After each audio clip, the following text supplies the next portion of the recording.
amahoro ashaka kubagarirwa ni nk'ishugwe, ni nk'umurima ushaka kubagarirwa, ushaka kuvomerera amazi kugira ngo uyo murima wame utotahaye. Akoze cyane, nanje ndabashimiye, namwe mwampaye akanya kugira ngo ntere imbere, nanje ndaririmba nanje ndaririmba Isanamu Media, ndayishigikiye kandi ndayikurikira.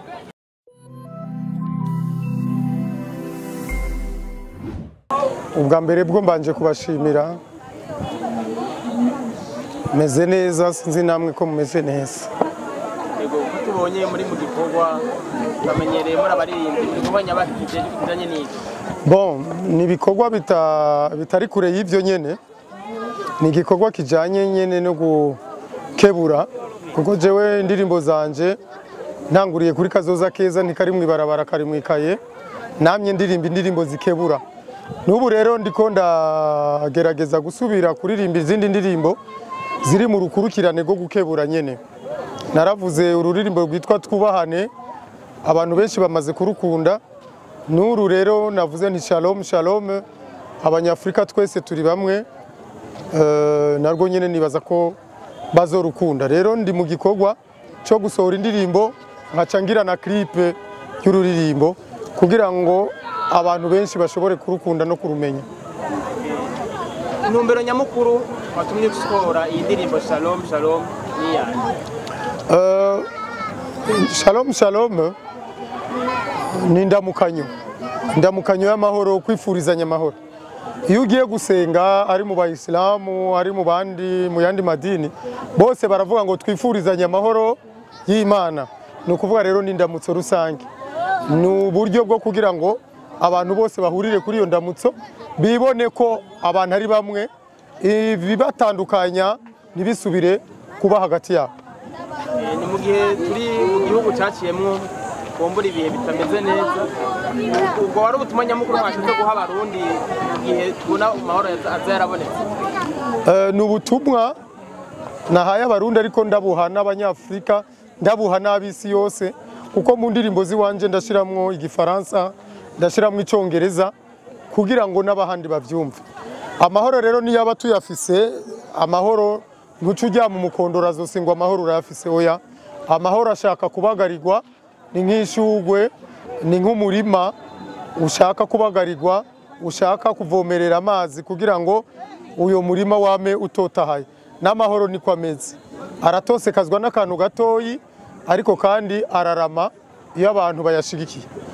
Izo ndirimbo rero ziwanje ziri mu rukurikirane rwo gushaka yuko abantu bobandanya bashigikira amahoro n'ikibano ciza aho tubaye mu bihugu byacu, muri Afrika yose n'isi yose.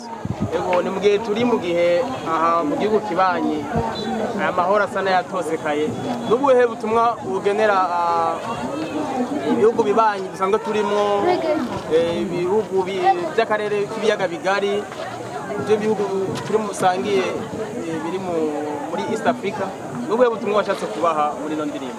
Eastern Africa Community ni ishirahamwe rikomeye rihuza ibihugu. Bamaze kuba barihuje, ni ukuvuga yuko deja bashatse kuba bamwe, bashatse kugira ubumwe, bamenye yuko tubiri tuvurana ubupfu. Jewe rero nta gishasha noza ndabazanira, kuko bobo basanzwe babizi ko umutwe umwe utigira inama. Nimba barashizeho East Africa Community, barazi neza ko izogira akamaro, kuko tubiri tuvurana ubupfu nkuko nabivuze, kandi imitwe ikora ikoranye. Jewe rero ni nk'akantu kaza kongereza gusa, nari nabivuze muri indirimbo nasohoye clip yayo ivuga ngo twubahane. Twubahane ni ijambo rito ariko risiguye byinshi. Ubu naho mvuze ni Shalom Shalom, Salamu Alaikum. No kuvuga ngo ndabifurije amahoro y'Imana, bose barayakeneye, twese turayakeneye. Muri CPGL tuvuga make ariko arimwo byinshi, kira muntu yumva ivyiwe. No kuvuga rero ahaba amahoro yatosekaye, bihangane bakora uko bishoboka kugira ngo amahoro agaruke, kuko ata amahoro umunyagihugu nta terambere abafise. N'ubuhe butumwa ugenera abarundi bose muri rusange bijanye n'amahoro? Buri muntu abumbatira amahoro ahereye iwe muhira, kuko mu nda harara inzara hakazinduka inzigo. Utarondeye aca yibaza ngo uwarondeye yaramucuze, ariko twakuze tubisanga kandi n'ababiriye imbere ntibabimaze. Ico gituma rero umuntu yorondera ahageze, kandi ubu turanashima kuko abajene basigaye barondera n'ikimenyimenyi. Abarimi kashi benshi usanga ari abajene, nta batama ndasangamo. Vyerekane ko abajene bariko bararondera igihugu cyacu kirafise kazoza mu gihe abajene bose barondera. Inyuma y'indirimbo Shalom twitega ibindi bikorwa inyuma byinshi cyane, kuko hariho indirimbo ntari naragiriye amaclip, nshaka kugirira amaclip, kandi nkashaka gutanga ibiganiro byinshi ku binyamakuru n'abanyamakuru kugira ngo ibikorwa byacu bitere imbere, dusige izina ryiza mu gwaruka n'abandi babone ko bishobora kubeshaho abantu. N'indirimbo Kazoza Keza.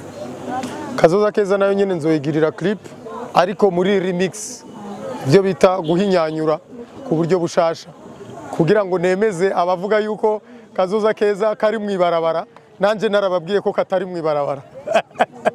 Gerageza ducishirize ko Shalom Shalom abantu bayumvira. Abanyafrika twese rimwe turi bamwe turavukana. Let's try together, trying to be together, trying to work together. Umoja ni nguvu. Arabatazi ko warimbye Kazoza Keza, ushobora kwarimbira gato. Kazoza Keza ni kari mwibarabara, Kazoza Keza ni kari mu kuyerera, Kazoza Keza kari muri yo kayengene, musore ngumi nkundira ndagukeure. Akoze cyane, nanje ndabashimiye, namwe mwampaye akanya kugira ngo ntere imbere, nanje ndaririmba.